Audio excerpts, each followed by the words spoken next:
नमस्कार, सुहासिनीज लाईफस्टाईलमध्ये तुमचे खूप खूप स्वागत आहे. आता सकाळचे 6:30 वाजलेले आहेत आणि नाश्त्यासाठी, टिफिनसाठी काय द्यायचं यासाठी विचारचक्र सुरू झालेलं आहे. आपलं प्रत्येकाचंच होतं, कितीही आपण रात्री ठरवलं तरी पण घरातल्यांच्या सगळ्यांच्या आवडीनिवडी याचा विचार करूनच आपण नाश्ता, जेवण बनवतो. तर माझ्याकडचं नेमकं भाज्याही बऱ्यापैकी संपलेल्या होत्या, म्हणजे जवळपास सगळ्या संपल्या होत्या आणि कांदे तर शिल्लकच राहिलेले नव्हते. म्हणून मग तरी काय नाश्ता बनवणार, तरीही कांदे नसताना मी पोहे बनवण्याचा विचार केला. कांदे जर नसतील ना, कॅबेजचा वापर करूनही आपण पोहे बनवू शकतो. कारण माझ्या सासूबाई आणि सासरे कांदे लसूण खात नाही ना, तर त्यामुळे त्यांना त्यांना कसं म्हणजे ते ज्या पद्धतीने विना कांदे लसूणचं जेवण बनवतात ना, त्याचं मला चांगल्यापैकी बनवता येतं. पण आज कॅबेजही नव्हता माझ्याकडे. सासूबाई तर आता नाही आहे, पण सासऱ्यांसाठी मी म्हणजे नेहमीच कांदे लसूण नसलेलंच जेवण बनवते. खेडेगावात ना आपण शेजाऱ्यांकडे इझिली सगळं काही मागू शकतो. इथंही माझ्या मैत्रिणी आहेत, आम्हीही एकमेकाकडून घेत असतो. पण जरा जास्तच सकाळ होती आणि काहीजण झोपलेले असतात. एवढ्या सकाळी कसं मागणार? आणि कांदेही खूप महाग झालेले आहेत. 80 रुपये किलो आहेत आमच्या इथे. तर आता माहिती नाही की जरा भाव कमी झाला असेल 10-20 रुपयाने. पण मी आणलेले सोमवारी, तर त्या दिवशी 80 रुपये विकत होते. जरा थोडंसं किचकिच केली तर 10 रुपये प्रत्येकी किलो मागे कमी केलेले. तुमच्या गावाला पण कांद्यांचा भाव याच प्रकारे आहे का? मला कमेंटमध्ये नक्की सांगा. पोहेमध्ये तेल घेतलं, जिरं, कढीपत्ता, मिरची, हळद, थोडीशी साखर, लिंबू आणि हे सगळं मी शेंगदाणे आधीच फ्राय करून घेतलेले आणि ते बाजूला प्लेटमध्ये काढून घेतले होते आणि या प्रकारे पोहे बनवलं. चांगलं लागत होतं. असंही आपण शहरात आलो, आपला मंथली पगार होत असतो, तर त्यातून ना आपण सगळ्या वस्तू आपल्याला इझिली अवेलेबल होतात. पण मी ना माझं माहेर खेडेगावातलं पारोळा तालुक्यात, जळगाव जिल्ह्यातील पारोळा तालुक्यात आहे. तर मी माझे जे असे चुलत काका काकू आहेत, तर किंवा शेतकरी वर्ग आहे ना, त्यांना मी नेहमी बघितलं आहे, त्यांच्याकडे कधी भाजीसाठी जिरं नसतं, तेलही नसतं. कांदे लसूण म्हणजे शेतातले असतील तर ठीक, विकत जर घ्यावे लागतील ना, तर तो दूरचाच प्रश्न होतो. तरीही ते सगळं आनंदाने करत असतात. पण आपल्याला ऑप्शन जास्त झाले आहेत. म्हणून मग आपल्याला एखादा पदार्थ म्हणजे एखादी वस्तूही घरात नसेल ना, तरी असं वाटतं की खूप काही संपून गेलेलं आहे. शेतकरी लोकांचं तर उत्पन्न येण्याची वेळ असते, नेमकाच तेव्हा काहीतरी वादळ येतं, जोरात पाऊस येतो, गारा पडतात, तर खूप नुकसान होतं आणि त्यांच्या तोंडावर आलेला घास ना निघून जातो. मागच्याच उन्हाळ्यामध्ये ना माझ्या लहान काकांचा मुलगा ना शेती करतो, तर त्याचं एवढं छान सगळं पीक होतं, मका होता, बऱ्यापैकी धान्य होतं आणि खूप गारांचा पाऊस झाला आणि सगळं नष्ट होऊन गेलं. तर मग त्यापेक्षा आपलं जीवन खूप चांगलं आहे असं म्हणजे मानलं ना, तर काही खूप मोठे प्रॉब्लेमही आपल्याला त्यांच्यापुढे छोटे वाटायला लागतात. त्यानंतर मी बाजारात आली. नाशिककर हा कुठला बाजार आहे तुम्ही नक्कीच ओळखाल. याआधी मी तुम्हाला आर केचा रविवार कारंजा मार्केटचा बाजार दाखवलेला आहे. तर हा बाजार नवीन आहे. इथे मी बऱ्यापैकी वेळेस कांदे लसूण घ्यायला येते. बाजारातून मी बऱ्याच भाज्या आणल्या, फळं पण आणली यावेळेस बरीचशी आणि कांदे पण आणलेले 10 किलो, लसूण आणलेला अर्धा किलो. पडवळची भाजी ना मला आवडायची नाही किंवा घरात कुणालाही आवडायची नाही. पण तिचं महत्त्व मी डॉक्टर बालाजी तांबे यांच्या लेखमध्ये वाचलेलं. तर तेव्हापासून ना मी आठवड्यात, 15 दिवसात, पण महिन्यात तरी 1 ते 2-3 वेळेस ना पडवळ आणत असते. तर तुम्हीही नक्की खाऊन बघा. मुंबईला, कोकणामध्ये पडवळचा वापर खूप प्रमाणात केला जातो, पण आपल्याकडे कमी प्रमाणात वापरतात.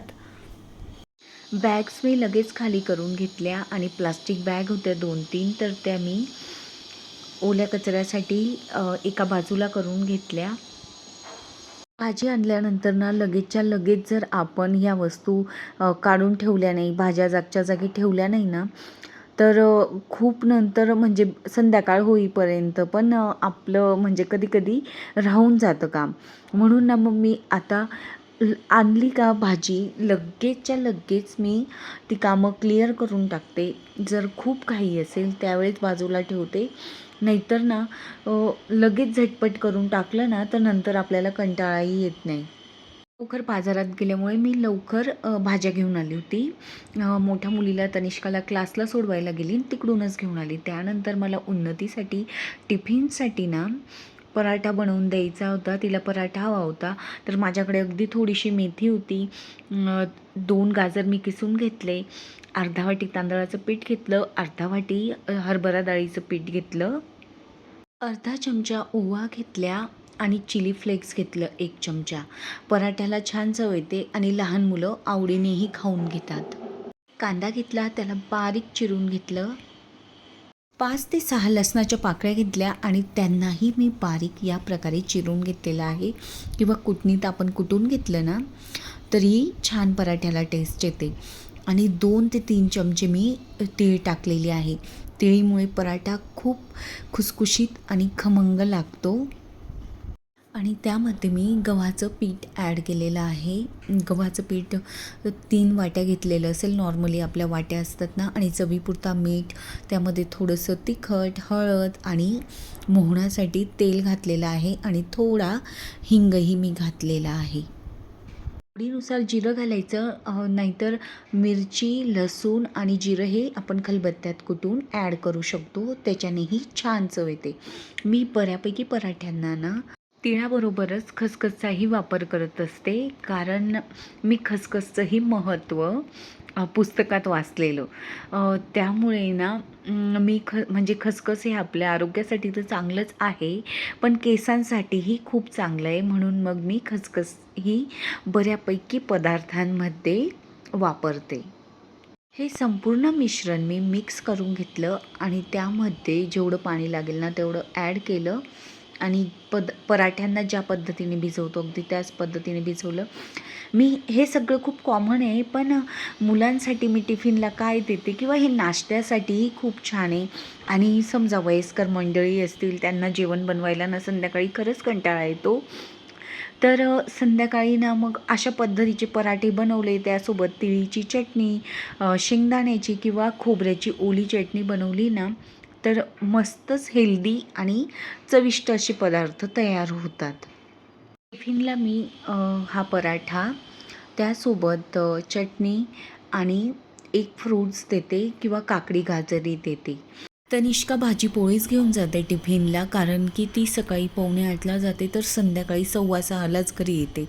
तर मग मी 2 टिफिन देत असते तिलाही, भाजी पोळीचे आणि एक नाश्त्याचा वेगळा, आणि घरून थोडं काहीतरी खाऊन जाते. आणि उन्नतीला ना वेगवेगळं चविष्ट असं लागतं, तर मग तिच्याही आवडीचा विचार करावा लागतो. तर तिला फ्रूट्स छोट्या ब्रेकमध्ये आणि जेवताना काकडी गाजर आणि पराठा असं देते किंवा भाजीपोळी तिची आवडीची असली तर तीही देते. सगळ्यात महत्त्वाचं व्हिडिओ तुम्ही ज्यासाठी बघायला आलात त्यासाठी. तर मी घरच्या घरी पेस्ट कंट्रोल कशाप्रकारे करते. आधी ना संपूर्ण फर्निचर मी ओल्या कोरड्या कापडाने पुसून घेत असते. ही बॅक साईड आहे, तर ना तिथे बऱ्यापैकी धूळ, काही धुळीचे कण किंवा कचरा जमलेला असतो. हे ना कपाटाच्या खाली जे ड्रावर दिलेले आहेत तेथील भाग आहे. पण फर्निचर करणं जितकं सोपं आहे ना, ते मेंटेन करणंही तितकं कठीण आहे. कारण भिंतीला जर ओलावा राहिला ना तर कीड लागते या फर्निचरला. तर यापूर्वी मी म्हणजे ना पेस्ट कंट्रोल करायची वर्षात एकदा. पण जेव्हा पेस्ट कंट्रोल करतो ना ती फवारणी होते आणि त्यानंतर इतकं पुसावं लागतं, जवळपास सगळं सेट करायला परत महिना लागतो. तर मी ना ऑनलाईन त्यानंतर आता जवळपास 1 वर्षापासून या स्प्रेचा वापर करत आहे फर्निचरला मारण्यासाठी. तर तो स्प्रेची मी लिंक ना तुम्हाला कमेंट बॉक्समध्येच देत आहे. म्हणजे इझिली तुम्हाला होईल. छान आहे. फर्निचरला अजिबात फंगस किंवा कीड वगैरे लागत नाही. आणि थोडंफार जरी आपल्याला कीड लागलेली दिसली ना, तर काय करायचं, हे दर 10 दिवसांनी हा स्प्रे मारत जायचा. 2 महिने कंटिन्यू असं करायचं. त्याच्यानंतर ना म्हणजे एकदम चांगलं होतं, कीड पूर्णपणे चालली जाते. त्याचा वास ना लेमन ग्राससारखा येतो, आपल्या गवती चहासारखा. पण लहान मुलांना शक्यतो दूर ठेवायचं. हर्बल आहे ते, पण आपणही नाकाला ना स्कार्फ बांधायचा मारताना, की जेणेकरून आपल्यालाही त्याची ॲलर्जी होणार नाही. फर्निचरला मारल्यानंतर हे फर्निचर जवळपास 2 ते 3 दिवस ना म्हणजे ती ट्रॉली उघडूनच नाही बघायची. त्यानंतर हे आहे झुरळांसाठी पावडर. जवळपास सगळ्या शहरांमध्ये मिळेल. नाशिकला ना हे गोविंदनगरला ना अन्नपूर्णा मेडिकल आहे. प्रकाश पेट्रोल पंपाच्याच जवळ धागा जे ड्रेसचं दुकान आहे ना त्याच्या बाजूलाच आहे. वेलनेस मेडिकलच्या शेजारी. तर त्यांच्याकडे मिळते ही पावडर, किंवा तुम्ही ज्या एरियात राहतात ना तिथेही मिळेल. आणि हा स्प्रे जो आहे तो फर्निचरला पेस्ट कंट्रोल किंवा म्हणजे कीड पडू नये म्हणून. माझ्या किचनमध्ये तर झुरळ नाही आहेत, पण मी तुम्हाला एक डेमो म्हणजे दाखवते की कशाप्रकारे. पावडर खूप इफेक्टिव्ह आहे, कारण की माझ्या मैत्रिणींनी वापरली, त्यांच्याकडचे संपूर्ण झुरळ नष्ट झाले. नाहीतर ना एवढे झुरळ चालायचे त्यांच्याकडे, भिंतीवरतीही चालायचे. आणि ट्रॉलीमध्ये तर विचारूच नका. ट्रॉलीमध्ये ना या प्रकारे संपूर्ण पावडर म्हणजे टाकून द्यायची. पण ना नाकाला नक्कीच स्कार्फ बांधा, कारण की पावडर खूप पॉवरफुल आहे. आणि भांडे संपूर्ण बाहेर काढून ठेवायचे, की भांड्यांना ना अजिबात पावडर लागली नाही पाहिजे. आणि 2 दिवस ही पावडर ना अशीच ट्रॉलीमध्ये पडू द्यायची. आणि त्यानंतर 2 दिवस अजिबात ओपन करून नाही बघायचं. खूप तीव्र वास येतो याचा. आपल्या घरातील लहान मुलं या पावडरला हात लावणार नाही याची काळजी आपणच घ्यायची. कारण पावडर खूप इफेक्टिव्ह आहे आणि विषारी आहे. झुरळ पूर्ण चालले जातात. नक्कीच तुमच्या आजूबाजूला मिळेल. हे नाव दाखवा. सिडकोलाही मिळते नाशिकमध्ये, नाशिक रोडलाही मिळते, बऱ्याच ठिकाणी मिळते. आणि तुम्ही ज्या शहरातून बघत असाल तिथेही मिळेल.